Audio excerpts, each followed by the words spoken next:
I'm Eva Oh, and this is the Teakink podcast. I've been a dominatrix since 2011, and I would like to spill the tea on my life. Thank you for listening.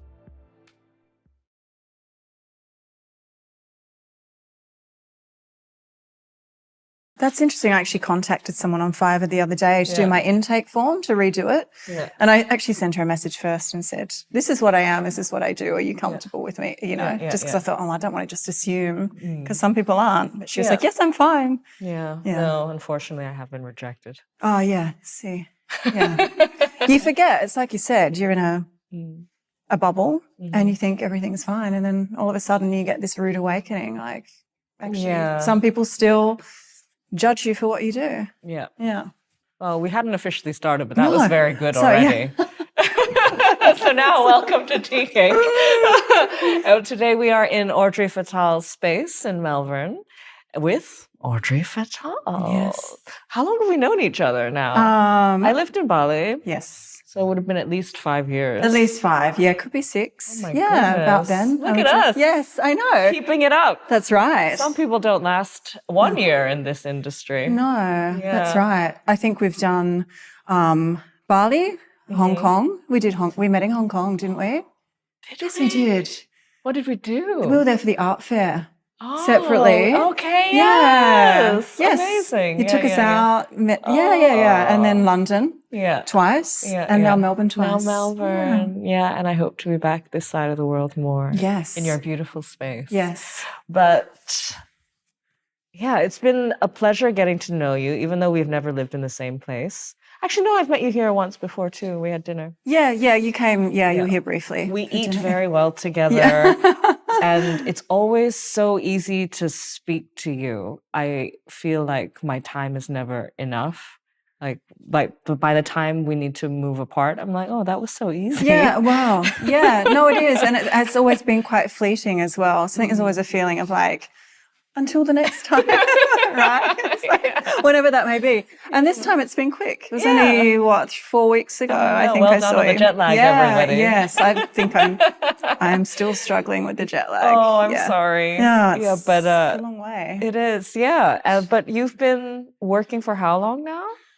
As a pro dom? Well, I think officially 15 years. Oh, my goodness. Yeah, 15, maybe 16 years. Okay. Although I did have a couple of years, maybe 3 years off when I officially retired. Oh. Yeah. And Tell us about that. Well, listen, I always had another career. Okay. When I started my pro dom journey, I was doing, finishing my uni degree, and I was kind of starting to move towards, creating a career in this other world. And I was kind of doing the pro dom stuff along the side of. And so it would kind of depend what job I was in. You might be in a part-time job so that, the pro dom stuff was more prevalent, or vice versa. And eventually I got to the point where, my other career would kind of was reaching its pinnacle. And so I was like, no, I'm done with professional domination. I was burnt out. It was, it was sort of the tail end of working in a house. And then attempting to sort of go indie a little bit, which didn't, was difficult. And so I was like, that's it. I retire, sell all my gear. And then 2 or 3 years later, things changed again. I was then burnt out from my other job. So I was like, what am I going to do?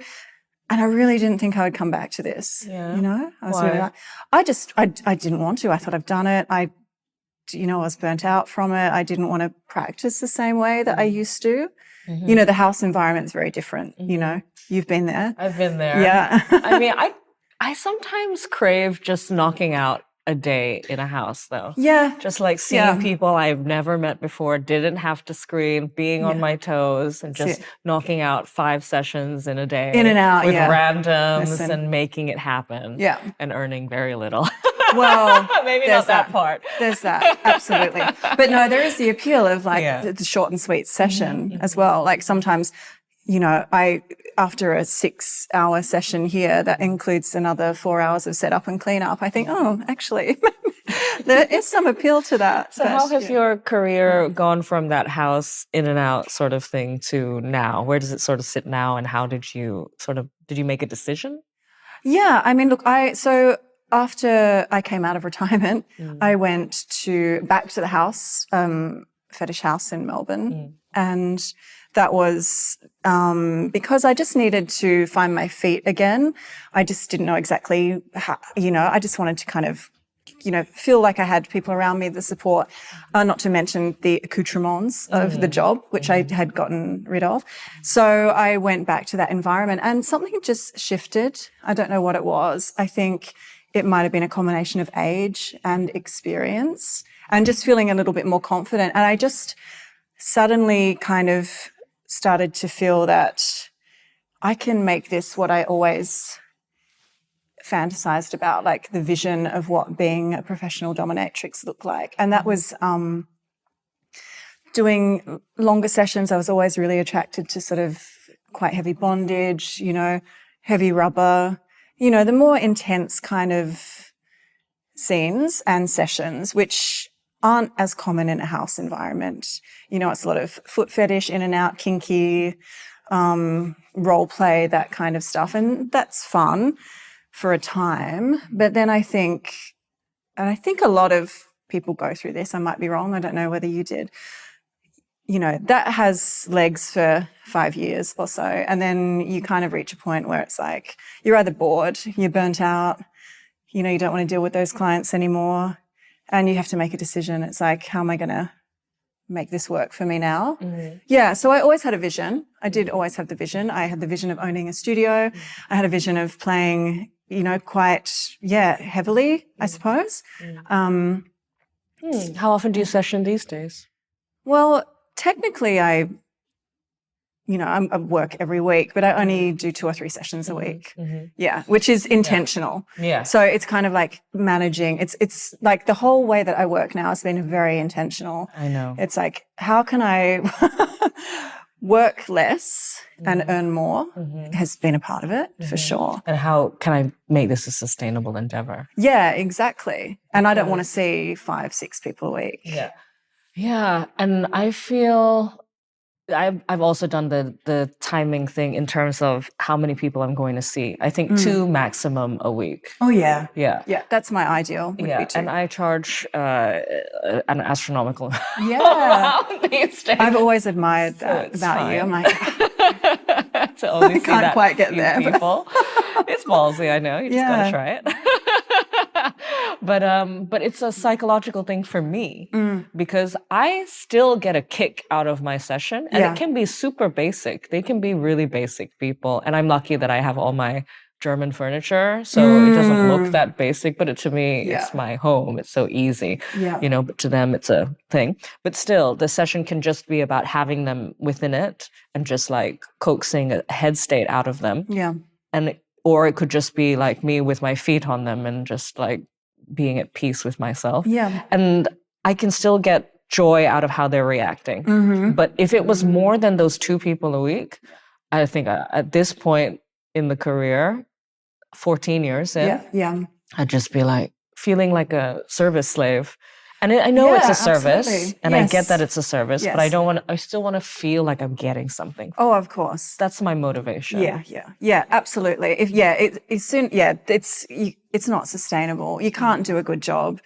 You will not be successful. You will not be successful, and the people won't pay they feel the money if you don't give them that energy back. Yeah. But yeah, exactly. As soon as I think there's a real shift. Well, I've had a real shift in terms of kind of working out that I'm doing this for me now and fully embracing that and really letting go of the idea that I am a service provider. And I don't say that to belittle people that are comfortable with that. I feel like a service provider. Yeah, of course but providing it a service. My brain in a way that also works for me. Exactly. For me, it's very much about now. Of course, I want to know what people are interested in, but I don't cater to the majority of things that people would do or could do in the grand spectrum. And it's like, this is what I do, this is what I love, and if you are interested in that, then, come and see. Meet me. Yeah, exactly. And we're both going to enjoy it. And that's the only way to survive, I think, so. in this industry at a point. mean, there are probably people that would prove me wrong and just thrive off the kind of... I think there's some, like, I can invest in the dynamic quite a bit, like the fact that there is that DS exchange. And so I think that can make the possibilities of what happens in that time a little maybe wider sometimes than out of my interest, just because they are honoring that dynamic. Yeah, because that's where I'm invested. Yes, that's I would say that's one of the differences between you and I. Like clearly for you, you're like the dynamic, the DS part of the relationship is the number one, I think. Yeah, and everything else is secondary to that. Would that be fair? Yeah. Yeah, I mean, I go through obsessive stages for sure, and most of my money is still spent on heavy bondage stuff. Yeah. But for the most part, I love to feel adored more than anything else. Okay. Yes. Yeah. Yeah. Do you think that that kind of headspace is part of the work, or are you an absolute gearhead, which I know you are also? I think, no, look, and that's probably changed over the years. You know, it's like the evolution and you go into phases and then you come out of them and move on to something else. So probably at different times in my career, that sort of DS stuff has been the prevailing part of the experience. But no, now for me, what we do in the session and the toys and the gear and the accoutrements are that to me that's the number one driver of why I'm doing what I do. And the DS stuff is secondary for me now. When did you like see a bit of gear and then feel that? Do you remember that happening for the first time? No, I mean, all I know is I was really attracted to the old, rubber magazines and stuff from the 80s and 90s and the kind of bizarre German rubber stuff. And I don't know exactly when I was exposed to that, but that was always the draw for me. It was just like... Before you started working? Yeah. So that's why I always was like, I want to be doing that one day. I just had my rubber slave here before you came, and he just spent 2 hours in a heavy rubber prison suit with his hood on and just marinated in the rubber. Yeah, it was great. And I just look at him and I'm like, this is just like he's 6'5" in like heavy rubber prison suit. And it's just, I was like, perfection. Yeah, exactly. Yeah. Simple, perfect. And the DS stuff comes and goes. It depends on who you're playing with, right? Some people it's more prevalent. And for me, it's always really important to be authentic. And so I don't like to play the role of the dominatrix. I don't like it when people have an expectation of me that I'm going to behave a certain way because I'm a dom. You're pretty authoritative anyway, to be frank. I don't think it takes much for people to be intimidated by you. No. Well, I don't know about that. I'm pretty sure. No, well, I think, we talked about this in London, right? There's something that comes with age and experience where it becomes, it's like a natural authority. It's a natural confidence. It's like, I know what I'm doing. I've seen you a billion times before. Yeah. Get on the ground. Yeah, exactly. It's like, I don't need someone to come in and drop to their knees. But if that's important to them also, I mean, I think that's like key. It's like working out what's important to the person who's coming through the door and how you can find a way, as you say, to meet with who you are as a person. Yeah. If someone is naturally submissive, I am naturally going to inhabit my dominance more. And it might look almost theatrical or performative, but that energy is, it's a bit silly moment. But when it's genuine, you can inhabit that really comfortably. Yeah. When you start to feel like you're performing that because there's an expectation of the client that's what I expect a dominatrix to look like or do. Or, I think certainly in my experience, learning in the house system and at Salon Kitties, I certainly didn't get an education in the different types of people that are going to walk through the door. The education was as they walk through the door. Yeah, exactly. And you just assume it's just like, you're a slave, you're submissive, and so I'm going to treat you like this. Okay, yeah. Without any nuance, And there's some poor guy who's like, I just wanted to come in and wear heavy rubber for 2 hours and, talk to a nice lady. Yeah. You're treating them like shit. Yeah. They're just like, what just happened? I know. Unfortunately, I feel like I've only really gotten much better at that in the last 3 years even. Yeah. Yeah. I would probably say the same thing. Yeah. I wore a hat in a way for a while. Now it's just me. You're meeting me. Yes. And I've seen so many of you that I know how to move you accordingly. Yes. Yeah, absolutely. And because it's a natural expression of you, you're probably most likely only to attract clients who are going to resonate with that energy. I think it's pretty rare these days. I don't know if you feel you this. go like this. Yeah, that someone walks through your door and you're like, my God, we're so far off the page with each other. It's how did this even happen? Like that rarely happens to me. I feel like it hasn't happened ever since I've had to like take in applications, especially. Yeah.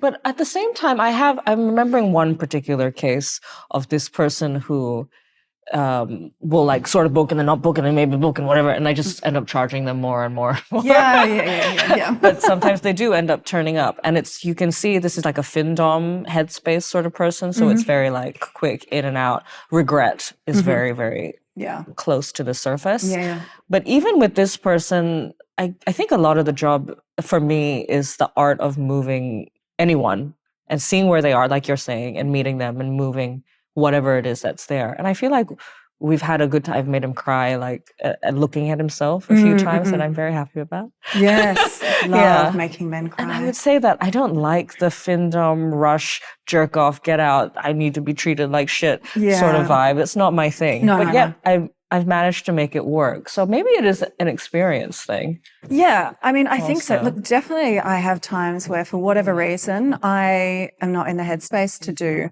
I'm tired, I've got health stuff going on, whatever. I just feel like I need a break from back-to-back long, intense sessions. And occasionally we'll entertain, a 1 hour session or a half an hour session. And sometimes I love it. Yeah. What do we do in half an hour? Hi, nice to meet you. Kiss the feet, go. Yeah. It's over before it's begun. And you're just like, hang on a minute. It's my whole system failing. Like I've just set myself up to just do these mammoth days of work when I could just be, in and out and just take the cash. But no, deep down inside, it wouldn't satisfy every now and then. Yeah, every now and again. Switch it up. There's a place for it. And if nothing else, it reminds you of why you don't do the thing. It's like, oh, that's why I don't see that type of client. Yeah. I kind of feel like as long as the number's high enough, I have more room. Oh, yes. Listen, that's a very valid approach. That's a very valid approach. Yeah. Can be a bit more of an asshole. It's like it's just a moment of my time. Exactly. It's fine. And I think it's also like when someone starts paying excess or willing to pay a lot of money and they're an asshole, it's almost like you become more, you're more like, be a big asshole. Like, be a disgrace to the human in front of me, because the fact that you're paying for me to witness this is just in itself quite enjoyable. Don't you think? It's like, all right. What session would you call that? I guess it's like humiliation. Yeah. The depths of humiliation. You don't even have to say anything. You just exist. Exactly. Poorly. Yeah. It's always kind of been my approach to the financial aspect of Femdom, professional Femdom, is that a lot of men, clients, people might assume that the handing over of money means that they are in control and you're doing their bidding. And while to an extent that might be true, I've always seen it like the fact that men are willing to pay me that much and you a lot more to do these things actually almost enhances the power that we have. That's kind of how I've already. It's like, you've paid me to do these terrible things to you. Like, what does that say? What does that say about, our kind of where we sit on the spectrum? Yeah, it's complex. I think it's how they come to the table with it too. Yeah. But for me, it's almost like I see it independently. It's like they've contributed to my independence from them. From men in general, actually. And so I'm grateful for that distance. And now I have more distance, and now I can have a bit of fun with you and you're gone. Yeah, absolutely. Yeah, I think that's my sort of relationship to the financial aspect of it. Yeah. Oh, yeah. It's like redistribution of wealth is how I see it. Yeah, that's a very nice way to look at it. You shouldn't have had that. Yeah, but so we've been around for a while now. Yes. 16 years, 14 years.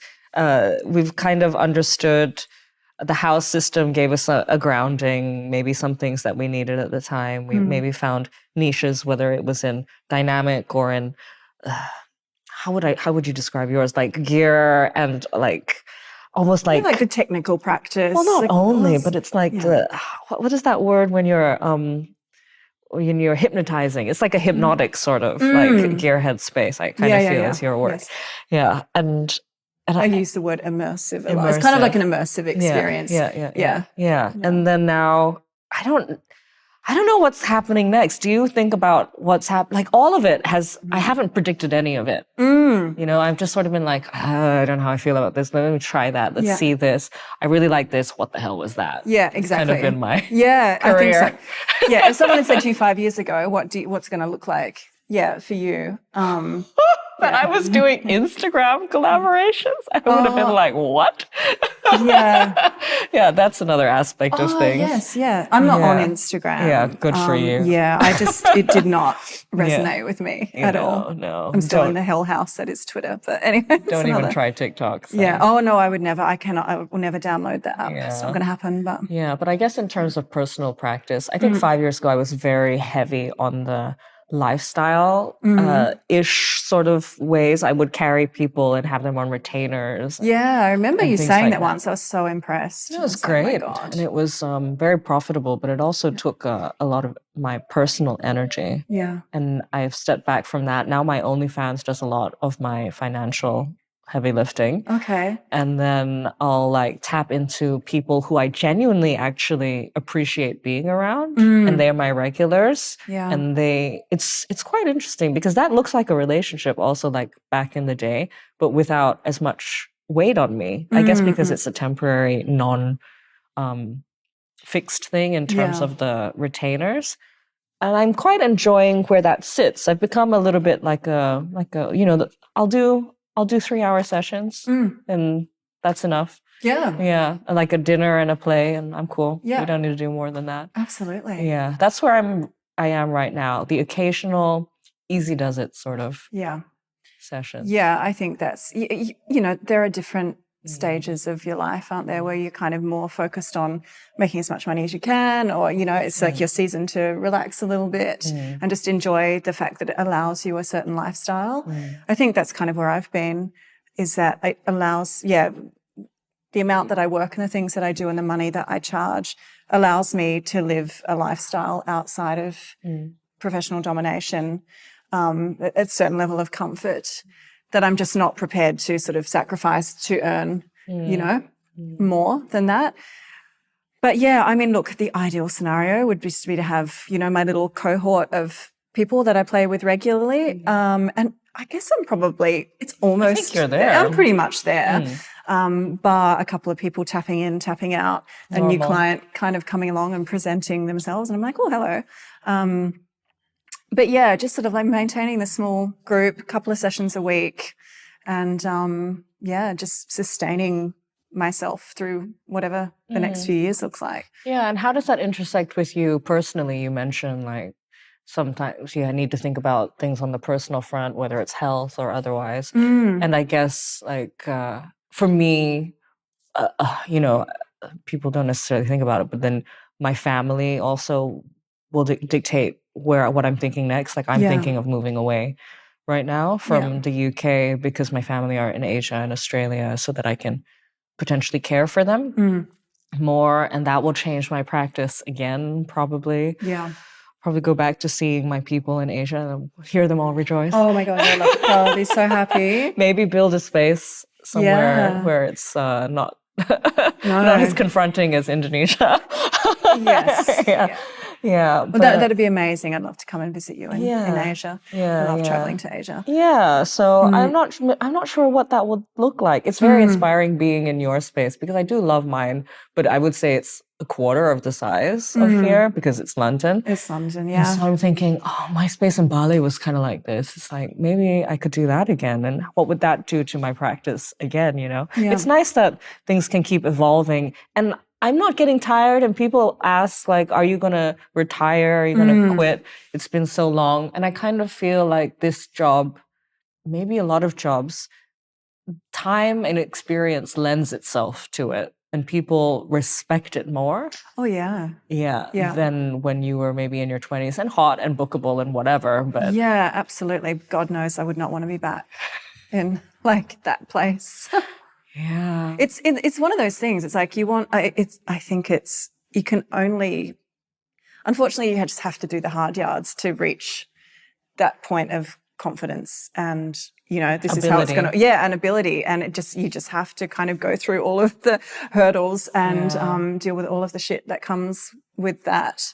Yeah, I mean, I have the feeling we're in a position where you already were pretty good with people, from what I know of yes. Been. Yeah. And I was also doing a lot of research work and talking to a lot of people. And so I think I had an upper hand. Yeah. And I also have a performance background in some ways. And in embodying the space, I feel like I was able to step into it fast. Yes. And I can see how clueless some newbies are in comparison to where I was. Yeah. But even that said, like, now I don't have to put any effort in psyching myself up for anything because the library is there. Oh, absolutely. Yeah, you can just walk in. I mean, it's rare that I plan a session these days. I mean, I might think I've got to get this and out and whatever, but you know, compared to back in the day where I'd be sort of rocking in the corner thinking, oh my God, how am I going to feel an hour? And, you know, I was like, I'm going to walk in and I'm going to do that. And then, and now it's just like, walk into the room and it's like, I'm just going to see where it goes now, which is very... It's a luxury, easeful. But it took work to get to that point, huh? Yeah, it did. And I think it would be a rare baby dom who could just kind of inhabit that. Yeah, like you just can't. And so I see people going through things on Twitter and talking about their experiences and I'm just like, I feel for them because I know... It's just going to take time and the hard yards. And a house is very useful for that. Yeah. Just because you're seeing so many people. Yeah, absolutely. Yeah, I think it's it's great on one side of the coin. But when you're first starting. Yeah, absolutely. Yeah. You need to know what you're dealing with.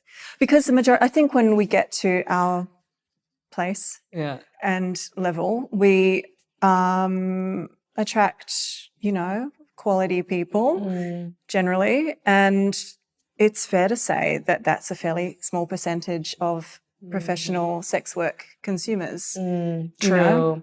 Yeah, that have enough money to see you on a regular basis and that are genuinely nice people. Exactly. Able to respect boundaries. Yeah. Woo. Yeah. Yeah. It's getting smaller and smaller. Yes. Yeah. Yeah. It's geographic things, legislative things. For me, it's also about finding people who can play at the level that I want to play at, who are able to. Yeah. Like and physically. rightly so. Physically. I can't expect everyone. And I'm sure there are so many clients out there who'll just never come. They might like the look of me, like the idea of me, follow me, support me in other ways, but they're like, oh my God, I'd never have a session with Mistress Audrey. They can't even be in a straitjacket. Yeah, right. Yeah. Exactly. It's very challenging, some of the stuff that I do. So, yeah. Some people are just so not with their bodies. Oh my God, that's so true. I mean, listen, I would not want to be on the other side of what I do to people. Have you ever sat within a bed, a suit, Yeah, I've been in a vac bed once. Okay. Didn't like it. Face tube? Face covered. Yeah. I will often try some of my hoods on and I can't even zip them up. Okay. Like the panic for me is extreme. Oh. But I'm claustrophobic. Okay. Yeah. But interestingly enough. I didn't know that. Hilarious. I mean, I did all the things. I did all the things like you do as a good trainee, right? Yep, you switch. Yep. I don't know if you did. You switch? They didn't ask us to do that. Oh, no, they were big on switching back at the correction centre. So I subbed, a lot back in my early career. How did that suit you? Listen, at the time I enjoyed it. Yeah, mostly new experience. It was like challenging myself, and I made a lot of money doing it. Oh, good. Yeah, because you got paid more to sub than to dom in that system I was in. And people, the guys who came in wanting to spank or cane or whatever, they liked me. And I was a good, performed submissive role quite well. And so I've experienced it from that perspective, heavy caning and corporal punishment, stuff like that. But yeah, the heavy bondage stuff. But I think interestingly enough, it's actually that fear that I have that adds a certain sort of je ne sais ça. That thing. Pecans? You know what I'm trying to say? Yeah, it adds that certain little bit of magic. It adds the edge to it. Because I think when I'm doing it for someone, I'm really connected to the way that they're feeling. Yeah. You know, my heart rate goes up. Okay, that makes sense. Yeah. And as I'm sort of putting the, you know, the rubber hood over. Just pulling it tighter. Yeah, I think that because you feel the fear on a level. Yeah. And that must add to the electricity in the room. Exactly. Yeah, it's I think that's why part of me likes it. Meanwhile, I'm just full sadist. Yeah. I'm actually totally fine with being entrapped or like even beaten. Yeah. Like it doesn't do anything for me sexually. Yeah. But it doesn't faze me in the slightest. I'm just sort of like, okay, we're doing the thing. Yeah. Do you think you could enjoy it from like a, you know, some people it's like an exercise in mindfulness or meditative sort of experience. They're not really in it for the sexual thrill. Yeah, don't know. When I get tied and it's like very heavy rope, then because it can be very painful in a ongoing way. Yes. And so I drop into the meditation headspace and then it's very much my journey with it. Yeah. It's like it's a solo practice, even though somebody has to do all the heavy lifting. Yeah. Everything is happening. Sorry, Connor. Yeah. Connor's usually the one who ties me. But I'm there with myself mostly. Yeah. But the cage and the corporal that I do, I usually only offer myself as a bottom for corporal to women at parties when nobody else will take it. Yeah.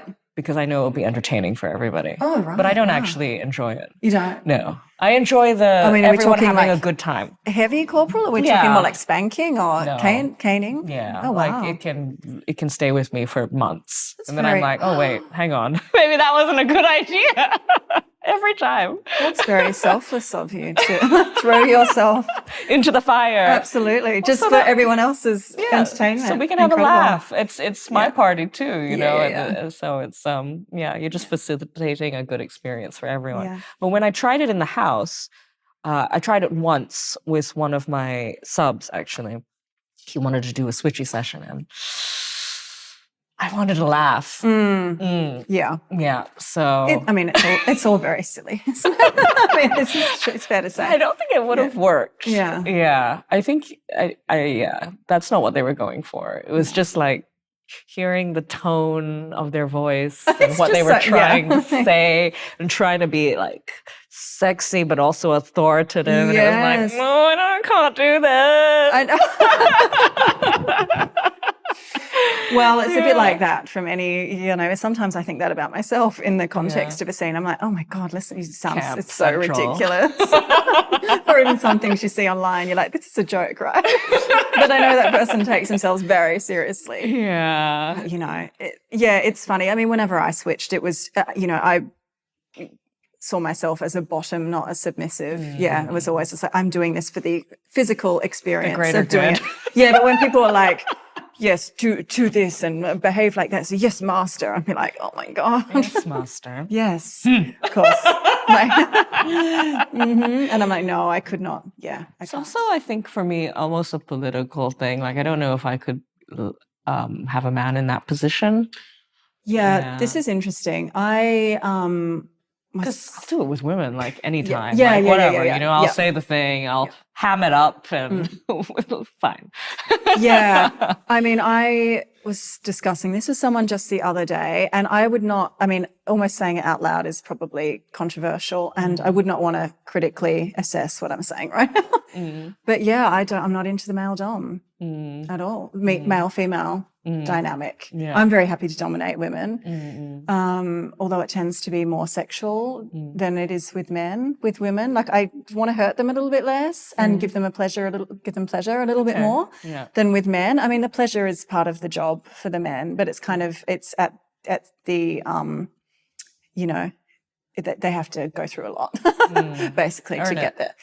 Yeah. But yeah, the sort of male dom vibe, female submissive, just The cis-het male dom thing. yeah. I'm not at all into it, and I'm sure that there are some lovely male doms out there doing lovely work. jobs. Yeah, absolutely. But for me, it's like Not my programming. No, same. Yeah.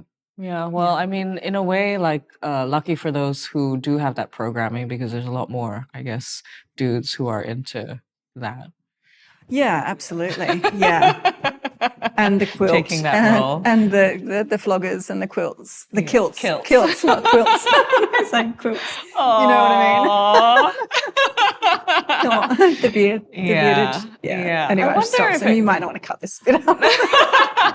No, I think it's a worthwhile thought, because, you know, I have genuinely met some really wonderful, respectful male prodoms, especially, who I know do good jobs and are very considered. Yes. And maybe it's the service aspect that I'm also responding well to, you know, as opposed to it being primarily because they're offering a service. Yes. Yeah, primarily in the personal life. But I think I've given this a lot of thought, because I want to think that I want to attack life and let all the possibilities into me, including that potential dynamic. And I have thought about it a lot. But I think if it were to happen, I would have to respect that person like crazy. And I don't know what those parameters would be. Yeah. You know, for me to do that to a man. I don't know, maybe they've done a lot for the community or something like this, you know? As in like the world, not just our community. Yeah, yes. Stakes are higher. Yeah. Yeah. You have to be like, the ultimate manifestation of man. Saving us Yes. from ourselves. And then also there's an attraction element. And then also I think it would have to be a lot of really good verbal knowledge. Yeah. And psychological timing. And that I haven't really seen a man do. Women are much more fluent in it. Yeah. Yeah, because I guess we have a lot more to take care of and we develop those skills. Yes, absolutely. But I have thought, what could that look like? And I'm like, whoa, I have no idea if that exists. Yeah. I can't say I put too much thought into it, but it would probably start with a blank check and a very big credit card. Maybe that's a more straightforward way about it. Freedom. I want to second that. Yeah. And complete freedom. They're like just like a few requirements. Yeah, interesting. To entertain that thought. But Yeah, I wonder if I'll get to a point in my career where I'm like, so highest bidder. yeah, you'd probably get it too. Oh, I don't know. We'll see. We'll see what happens. But do you plan on, shifting the practice?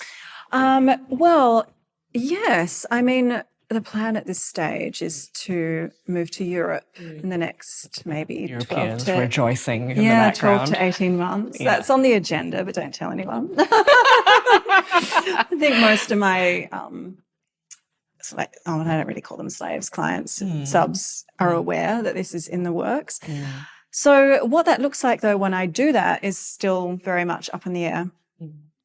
As you know, I've been to London a couple of times now, and I've had some sessions both times, and they've been a lot of fun. I've had no problems booking them. I've just put a post on Twitter and I've got, my sessions booked. So there is the possibility of maybe doing some touring, but I don't think I'll be likely to set something up in the same way that I have here. Not immediately, at least. Not immediately, and I'm a bit tired, to be honest with you. This has been a real labour of love, not just emotionally and financially, but also physically as well, as we've talked about, age and those things. It's it's not as easy as it used to be, particularly doing long sessions, and it really takes it out of me. So I don't know how much longer, I'm not writing myself off, but, Yeah, I wonder, this trip has been, when I was in my 20s, I would sleep, this sounds crazy to say, for 4 hours, and I would work for 20. Jesus. And this was before I started domming. This was when I had my own companies and various things. And I loved it. and I lived for it. Wow. And I was fine, and I looked like fresh, and it was okay. Wake up, ding. Yeah, it was, and the part of me is still addicted to that. Wow. Yeah. Like I book out my calendar, and I Yes, feel you are very busy. You're always somewhere doing something I know, interesting and exotic. and it's wonderful, and I get to embody a lot. But I think I was in Southeast Asia 2 weeks ago, and I just thought, all right, I'm just going to spend time with my aunt. Mm. And I felt so good. I was like, wow, this is what it's like when my nervous system is in an overdrive, you know? Oh, yes. I Absolutely. need to take more breaks. I can't do this anymore. I've been doing this for 20 years now. Yeah. I think it's time to figure out how to rest. Oh, yeah. Yeah. So I need It becomes, and if you don't listen to that to feeling start to come, you will be forced to rest at some point down the track if you don't really address it. Yeah. One day you're just going to... Is that a threat? Yeah. Yes, it is. I'm going to, I will put you in my inflatable rubber sack and hang you from the ceiling for a month if I have to. Inflatable rest. Yes, exactly. Thank you. Enforced rest. Oh. Yeah. No, but it's true. It's like there's only, I have struggled a lot the last 2 years with health and hormones and all of those things that we've talked about. And they have significantly affected me and my practice. And there have been times when I have not been able to soldier on. I just haven't. Or if I get, I'm starting the session tired, and 4 hours later, I'm literally on the floor. Like, how am I going to clean? How am I going to clean up? How am I going to even get home? Like, I'm dragging myself through the mud. Do you have people to help at that point? Yeah, I mean, look, I don't ask for help very much. Okay. I'm a bit stubborn like that. I'm a bit of a, independent unit. I do have some boys who are always available to help, but whether I will call on them or not is another thing. Yeah. But yeah, I mean, like I'm hopefully coming out the other side of that. But yeah, it was just, I just couldn't keep going. So hormones, so have you been taking them? Yeah, I have. Yeah. So I started hormone replacement therapy nearly 2 years ago because I was like, I am not right. I knew that I was, and I probably hadn't been for a few years. And it took a lot of advocating for myself. I hear this. Yeah. It's really upsetting. Yeah. Actually, it was a lot. And I think any woman who's watching this and is in perhaps a similar age bracket has it's become the main people are talking about it a lot, like perimenopause and menopause. But still not enough. Not enough. I mean, there's crazy. people screaming about it, but it's going to take a while for the medical to catch up. System to kind of catch up. But yes, but it's been an experiment. Yeah. Try this, take that. Yeah. Do that. That hasn't worked. That made me crazy. The brain fog, the brain fog and the fatigue have just debilitated me for long periods of time. Yeah. And there were times when I was like, I can't do this anymore. Will the replacement therapy, will that even out at some point, or is it something you have to keep checking in on and shifting? No, well, the problem with perimenopause is that everything fluctuates so wildly. And I think that's why it's such a difficult journey. So people often say when they go through menopause that actually things settle down. Okay. Because the hormones that were kind of doing the thing are no longer being made. So everything kind of settles. But the perimenopause is like, 1 week you're fine and everything's functioning. And then the next week you're in, you can't even think straight, let alone kind of muster the energy to get through the day. It's been incredibly debilitating. The hormones have helped, yes. But it's not a cure-all. The fact is these things help some people more than others. And it's also about finding the right dose for you and what works best. And what works for some people is just a recipe for disaster for others. So, it's been a really sort of, a wild ride. Yeah, I can't believe that. Actually, it was only maybe last year. I was at the Femdom ball, Madame Caramel's Femdom ball in London, and she was very kind to seat me at her table. And it was mostly with a bunch of older doms. and some were in their 60s, and it just sort of came up like that, oh yeah, I'm so hot, I got a hot flush or something. And then they're like, oh yes, I'm on like whatever HRT and this and that. And then I'm asking questions about it, because actually that's the first time I've ever had a conversation about it. Yeah. Because even my family, they sort of took it, but they also sort of maybe didn't. And that seems to be the approach for so many people. It's like half the population of the world pretty much goes through this, but there's no dialogue. You have to like ask your doctor multiple times and say, maybe it's perimenopause. And they're like, no, maybe it's not. And it's like, maybe we can do a test. And, test the blood.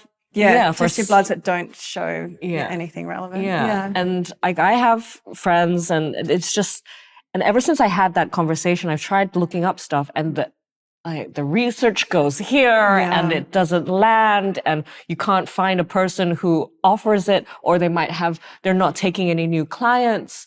And it's just like, where does half of the world go to do this thing that we are all going to go through?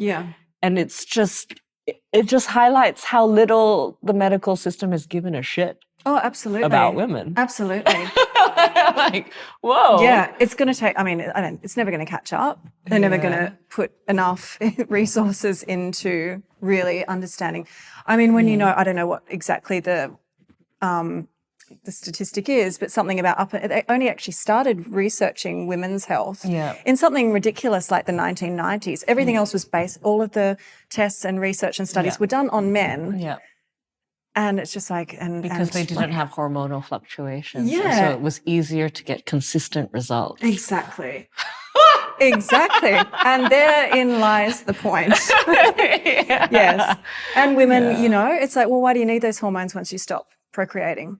You don't need to be vital. You don't need to be sexual. You don't need to be any of those things. Because what are you doing if you're not producing children anymore? The value.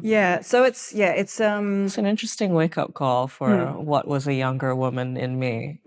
Realizing what worth we have in the societal scheme of things. It's fucked up. It is, and it will change. It will change, I will make it happen. I'm just thankful I'm at the tail beginning of when HRT is starting to become a recognised treatment again, because for a generation of women, our mothers' generations and beyond, they have suffered through it. Inaccurate information. Yeah, absolutely. But it's certainly influenced my